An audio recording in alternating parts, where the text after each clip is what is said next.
Welcome to Portugal, welcome to Lisbon, and welcome to my YouTube channel. Now, over the next 8 days, I'll be driving this magnificent Peugeot 3008, going through some of the sights and sounds of not just Lisbon, Porto, and a few in between. I'll be staying in some magnificent hotels, not least the Verride, Palácio, Santa Catarina, that is nestled right on top of this hill, one of the 7 hills of Lisbon. Now, let's start our tour, shall we?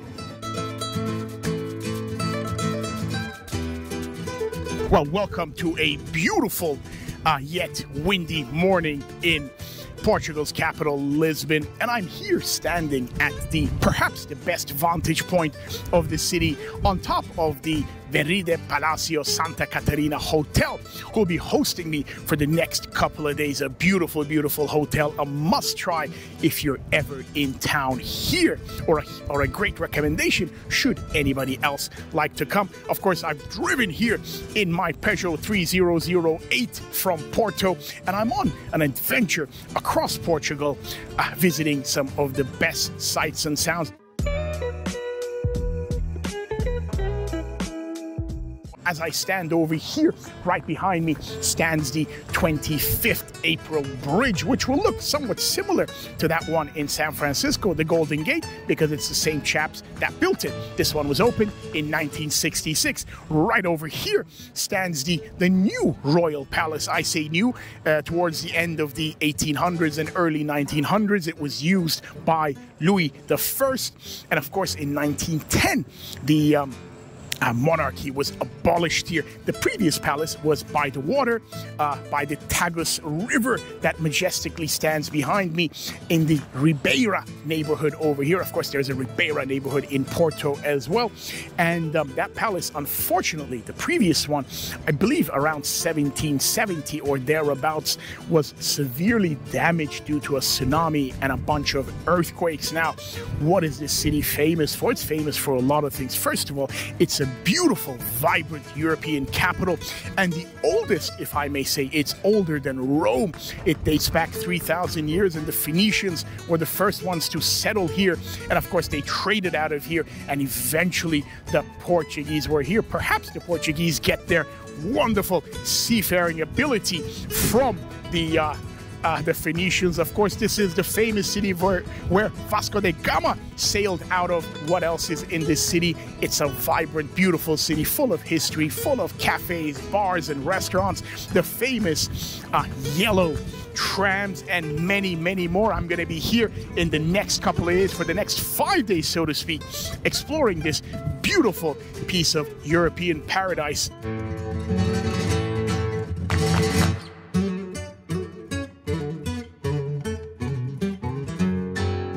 Well, standing here with the beautiful view of the Tagus River behind me, I think I should tell you a little bit more about one of Portugal's most famous exports. I'm not talking about Cristiano Ronaldo, but rather Vasco da Gama, the great explorer who is partially responsible for Portugal's colonial past, but mainly responsible for their dominance in international sea trade, not least the trade between Europe and India. Here's more about the great Vasco da Gama. Vasco da Gama was one of Portugal's greatest explorers and the name that changed world history. In 1498, he became the first European to sail directly from Europe to India, linking the Atlantic Ocean to the riches of the East. His journey not only brought spices, silk, and wealth to Lisbon, but also established Portugal as a global maritime power of the 16th century. Born in Sines, a small coastal town south of Lisbon, da Gama was chosen by King Manuel I to lead a daring mission into uncharted waters. Against storms, scurvy, and the unknown, his fleet rounded the Cape of Good Hope and crossed the Indian Ocean, opening a sea route that would reshape trade and empire for centuries. Today, Vasco da Gama's legacy is everywhere in Portugal, from the iconic Vasco da Gama Bridge in Lisbon to the monuments in Belém, where sailors once set out into the Atlantic. Now, right here by the seaside, right by the promenade, sits Commerce Square, and it's a important part of Portuguese, or rather Lisbon's history, because it was all built post-1755 earthquake that devastated this wonderful city back in the day. And right behind me is Jose I, mounted on a horse, a previous king.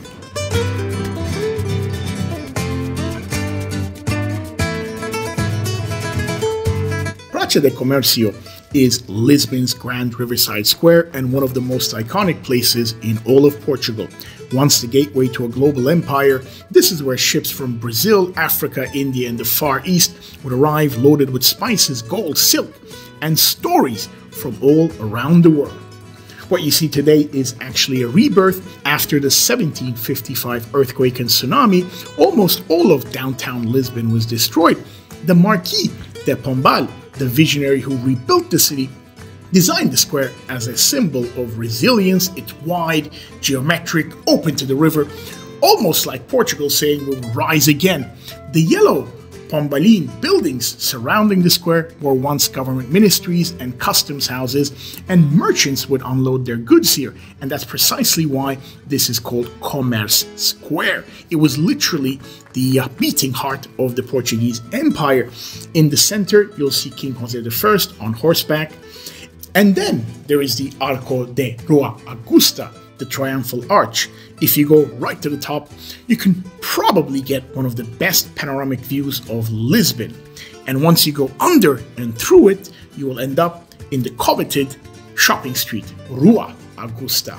Today, Praça de Comercio is all about sunset walks along the river, cafes under the arches, and the odd street musician.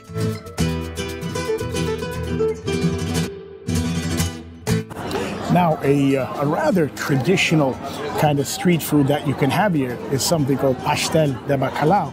It's actually cod fish, kind of fried in breadcrumbs and then served. And you can have it one of two ways. It can either be with or without cheese to the inside. Now, let me show you what it looks like. There we are. So it's kind of like a fish cake, and seems to be a very popular dish right here in Portugal.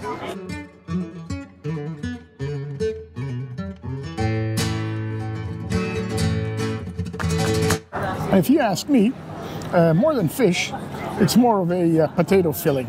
So be fair warned for when you get one of these and it's not what you're expecting.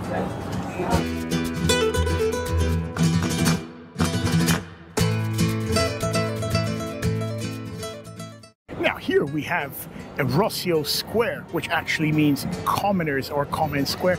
The official name is Praça Dom Pedro IV, named after the monarch who stands right there on top of that column. Now there is that famous column there, and behind it is the National Theatre. Now this square played a very, very significant role since the Middle Ages in Lisbon's history. Not least, there were parades here, there were celebrations, and of course executions, as they did a very, very calm, nice square today, surrounded by cafes and shops, and actually just leading up from the Augusto Street, which has now become a rather commercial street. Nothing too special there, if you ask me, but this square really is Praça Dom Pedro IV square. Is something you should see, and there is a whole lot of landmarks right around you. Let me tell you a little bit about them. In the square, there are two identical Baroque-style fountains featuring bronze mermaid statues, 4 each to be precise. These were created in France and imported to Portugal in 1889. The imposing column of Dom Pedro IV, Portugal's soldier king and the first emperor of Brazil, stands at almost 30 meters tall, and beneath him you can see the square's famous black and white wave pattern pavement, and these reflect Portugal's maritime soul. It's a design inspired by the movements of the Atlantic. Another striking monument is the Dona Maria II National Theatre. This was built in 1842 and named after Queen Maria II. The theatre was designed with a grand temple-like facade, complete with 6 Corinthian columns and a statue of playwright Gil Vicente, considered widely as the father of Portuguese theatre. Today, it's still one of Portugal's leading stages, hosting modern plays and cultural festivals. Not far from the square is the Santa Justa lift, a firm tourist favorite. Now, we did not go up, but this is a 19th century vertical elevator that connects Paisa to the higher Carmo district. It was built in 1902 and resembles a neo-Gothic Eiffel-style tower, and it's about 45 meters tall. In the heart of Lisbon's Cais de Sodré district lies the world's first time-out market, opened in 2014. Now, people often have reservations on these types of places as being rather touristic, and I have to be honest, it is very touristic indeed, but a good place to visit in Lisbon, at least once, I'd say. Now, if you look at the history of this location, it was once a 19th century food hall, and today, as Time Out Market, it's home to Lisbon's top chefs, artisan bakers, and local legends as they all gather under one iron-framed roof. Everything from sizzling seafood counters to the scent of freshly baked pastéis de nata, there's definitely something for everyone. And I'm also told that there are often concerts and other types of gatherings right here. Now, of course, Time Out Market was just one brief lunch in the 5 days that we were there. We went to some wonderful restaurants throughout our stay. One was Madame, a great pizza, bistro, and cocktail place. Wonderful Italian food and continental. Next up was Cura, a Michelin-starred restaurant in the Four Seasons Ritz. Real fine dining and great pairing. Then there was Bugan Avenida, a real classy place. It's a garden. It had just recently opened. Oysters, beautiful steaks, great wine list, a top-notch place, highly recommended. And finally, there was Villa Bica. This was a little neighborhood eatery not far from our first hotel in the little streets, a real gem. Kind of you capture the essence of those back streets of Lisbon. So these are our humble recommendations.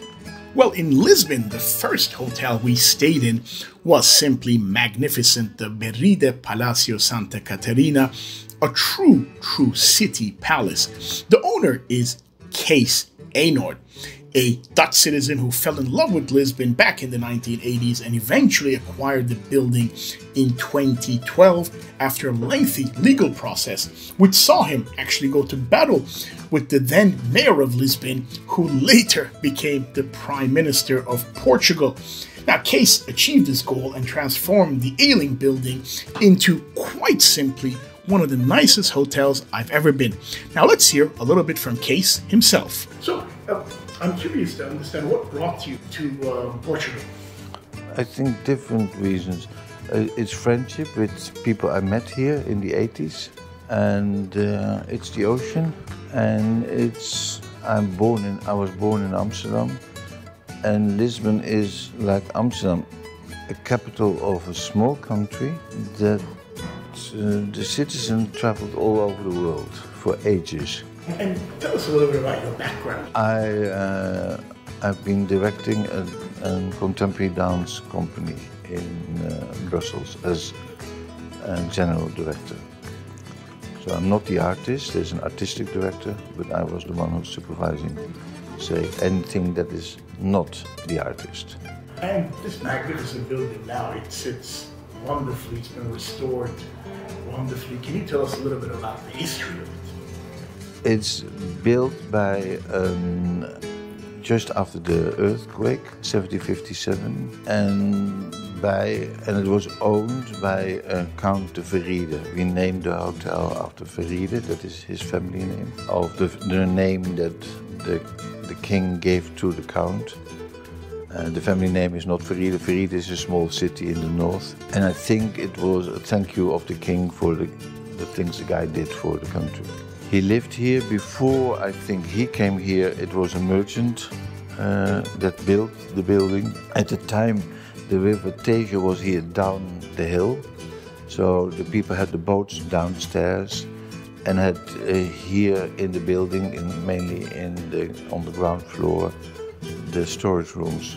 The Count changed the building into what it is today, like a small city palace. You know, whatever we found during the restoration that was original, we brought back.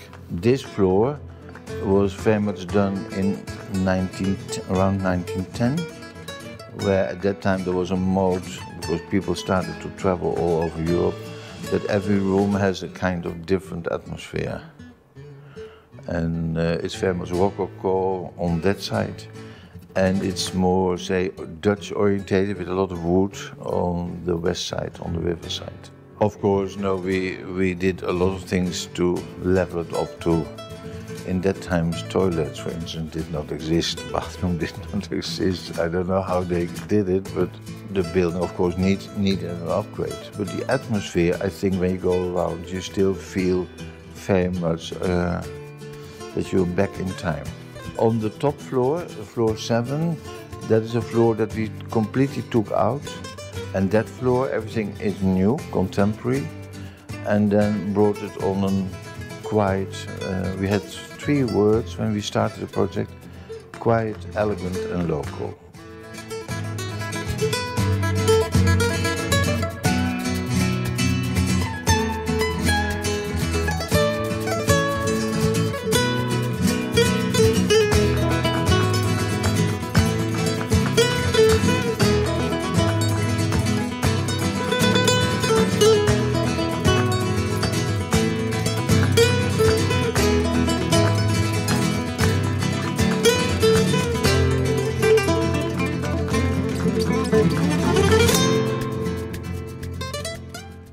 Now I will show you one of the very interesting rooms at Verride Palácio, Santa Catarina. This is the Queen's room. You can see the intricate tiling on the wall and then open bath over here. This is largely maintained as it would have been, of course, modernized thoroughly. There's a beautiful living room over here and a kitchenette type thing. And then you have a beautiful area here overlooking into the square right in front. And then you come in here to a little, again, sitting area. And I just want to show you this magnificent room over here. Look at the intricate details of the roof. Beautifully done, absolutely. A fireplace. You can imagine the kind of stories this room must have had, the amount of history it must have had. Look at it, absolutely beautiful. And I'm gonna give you a fun fact about this room. In last year, so 2024 October, I'm told Robert De Niro stayed right in this room. What an addition, what a cherry on top to add to the already beautiful, beautiful setting that we're in here. Now, this is the Queen room. Let's continue and have a look at another one. Well, now, here we are at the King Suite. Another room Robert De Niro stayed in, I'm told, so he stayed in both of them, but I'm gonna show you around a little bit now. You come in here, it's a very different vibe in here with great wood carvings. Again, a smaller fireplace, but just have a look at the fantastic details that you see over here. Beautifully done. And I want to show it to you from over here as well. A magnificent living area. The artwork is fantastic. Of course, Portugal famous for their seafaring history, but that does look like that is a Dutch painting. Of course, the gentleman that owns this hotel is from the Netherlands. Just look at that ceiling over there. In contrast to the Queen's room, this has an abundance of wood. And here, let me show you, the piece de la resistance over here is also the fantastic view outside overlooking the 25th April Bridge. As they say, we have Lisbon at a fantastic vantage point over here. What a beautiful, beautiful suite again. And of course, behind there are the bedrooms.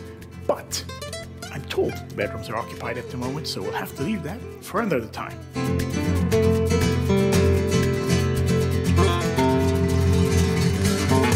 In the quiet streets of Lisbon, where lantern light glows against cobblestone and time seems to linger, there is a music that carries the weight of a nation's soul, Fado. Portugal's most iconic music tradition traced its roots back to the 19th century in Lisbon's port districts, especially Alfama and Moiraria. It emerged among sailors, workers, and communities living by the sea a reflection of daily hardship, longing, and Portugal's maritime past. Characterized by heartfelt vocals and the 12-string Portuguese guitar, Fado expresses saudade, a deep emotional nostalgia.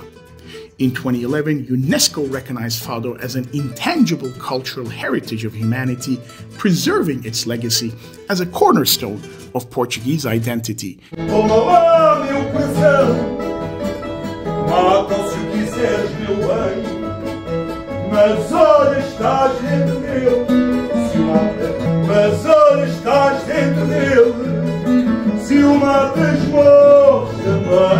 Well, that brings our Portuguese adventure to an end. After almost 10 days, more than 1,000 kilometers driven, multiple cities, fantastic food, great culture, interesting people, it's slowly time to head back to Dubai.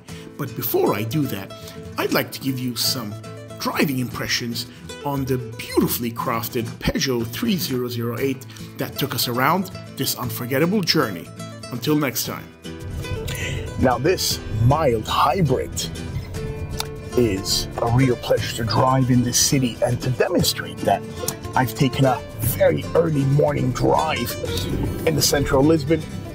I'm gonna see how this car performs in the busy and the quiet, but mainly in the kind of urban roads of, I want to say busy, but Lisbon isn't such a busy city. It's a very pleasurable city, I have to say. Now the mild hybrid, of course, is extremely quiet once you turn it on, but the ability of the hybrid system is very limited. So after a while, the petrol engine will kick in, and we're going to demonstrate that in a moment. Now, in terms of the cabin, it is actually very, very comfortable indeed. You feel very bright and airy here, big windows. This doesn't have a sunroof. It wouldn't hurt to have a sunroof, but even without it, it's very, very kind of roomy and bright, airy. Very nice place to be in. The cockpit is wonderful. Your seating position is good. The steering wheel is rather nice, rather innovative, very different. Kind of looks like a futuristic racing steering wheel with all sorts of buttons. You will get to that in a moment or on another day. Let's see how the video pans out. And then you got the drive modes over here. So you have Eco, Power, I believe Eco, Normal, and Sport. I've had it in Eco for a while because I've been doing a lot of cross-country driving in this rather interesting Peugeot 3008 or 3008, however you want to call it. Beautiful drive, really smooth in the city, just light steering and great kind of poised balance. Outside the city, motorway driving, as I'm doing right now, also fantastic, very easy to navigate around, great space in the back. 4 people, even 5, so 4 adults and a child up to 12 would be very comfortable driving in here. Of course, it's got all sorts of drive aids, you heard that there. It's got this innovative, very nice actually, because we don't get this in the UAE, the recognition of different traffic signs. It recognizes traffic signs, so when you're on the motorway and it switches from 100 to 120 kilometers, and if you're on cruise control, it will tell you, would you like to get up to the speed limit?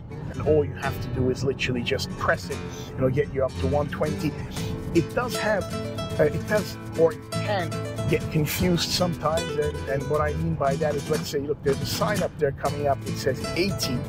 And in that case, if you're cruising at 120, sometimes it would recognize another sign and it will tell you want to go down to 80. But then again, this isn't full autonomous driving, this is assisted. So, you just still have to keep your eye on there. Of course, it's got all the radar guided cruise control, which is not bad.